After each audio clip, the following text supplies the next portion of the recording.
Welcome back, Nail Queens, to my beginner basics series, and in today's video I'm going to cover how to take care of your dip liquids.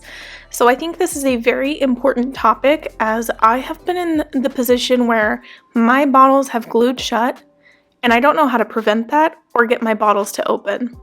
So right now I'm currently interchanging between several different brands of dip liquids, so by no means is this video to shade any brand. Every brand is different, every bottle is designed different, and we're working with super glue here. So if you look at this bottle here, I only use this one for swatching, and look how crusty the outside is because it gets a lot of dip liquid on the side, and I really just think it's the way that the bottle is designed that it gets all that dip liquid on the outside. This is a brand new bottle right here, and you can already see it's starting to get some residue right there at the top. I've only used this 2 or 3 times, and it's already starting to get residue here at the top.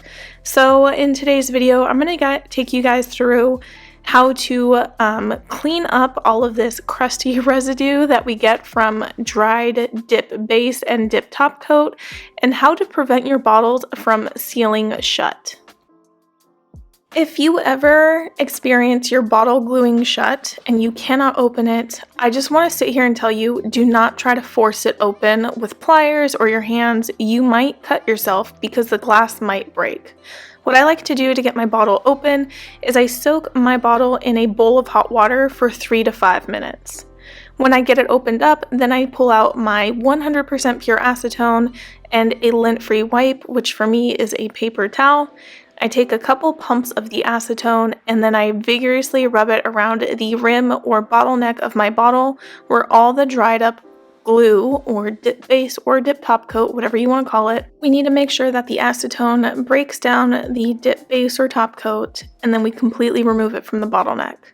Sometimes it is really stuck on there, so if it's really dry and it's not coming off, I usually take a tool and I will chip away at the excess dried areas of the bottle. So this is looking pretty good. It was pretty easy to remove it off of this one, so I don't have to chip anything away, but I will definitely show you in another bottle how I chip it off.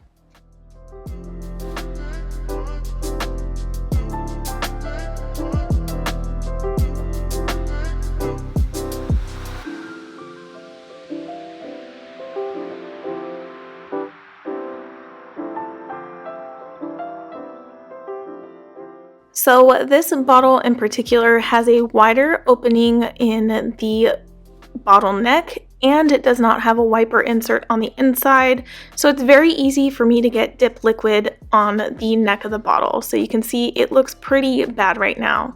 So I'm using the paper towel and acetone to try to remove any excess liquid that is on the outside of the bottle. But it does become a little difficult, so I do have to chip it away with a tool. So I'll show you that in a second. I have a cuticle pusher here and it's a double-ended. I'm using this flat end of the other side of the cuticle pusher to basically chisel away any dried super glue that is on the outside of the bottleneck. I do want to note that if your bottles are made of plastic, you do not want to take acetone to the plastic because it will melt your bottles. So only do this for glass bottles. Definitely do not do the acetone with the plastic bottles. I know there are companies out there that do use plastic.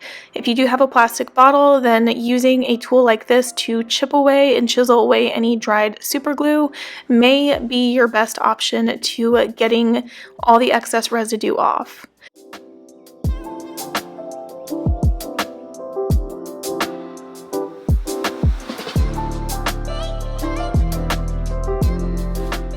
Removing the excess from the bottle rim is just one preventative measure to ensure that this doesn't continue happening and your bottle doesn't continue to seal shut. But another great way to prevent it is to take some kind of oil or Vaseline and rub it around the outer edge of the bottleneck so that it does not glue shut. You can also use a Q-tip like I have here and put a couple drops of cuticle oil on it, and I like to run this around the inside of the brush handle where the treads are, because I have noticed that dip liquid residue likes to get stuck in there.